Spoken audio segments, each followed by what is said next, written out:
Hi everyone, Alejandro here with Autel Robotics. In this video, I will show you how to pair the remote controller to your EVO. Welcome to the flight deck.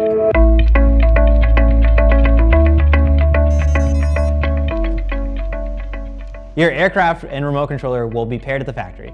However, if you change aircraft or remote controller, or activate the remote controller pairing button, you will need to pair the remote controller to the aircraft again.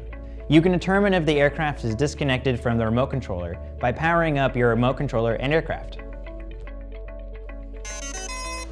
If the OLED screen reads connecting and the rear LED indicators are constantly flashing a quick yellow, these are signs that indicate that the remote controller needs to be paired to the aircraft. To begin the pairing process, power down the remote controller. On the rear of the aircraft, open the protective cover located under the rear IR sensor. Press the pairing button. The button will now flash green quickly, indicating the aircraft is now ready for pairing. Now, on the remote controller, simultaneously press the Go Home button and power until the controller beeps.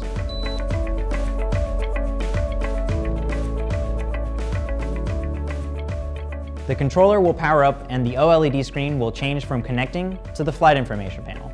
At this point, the rear LED indicators on the aircraft have changed to flashing green. Your remote controller is now paired and ready for flight. Thanks for watching, and so long from the flight deck.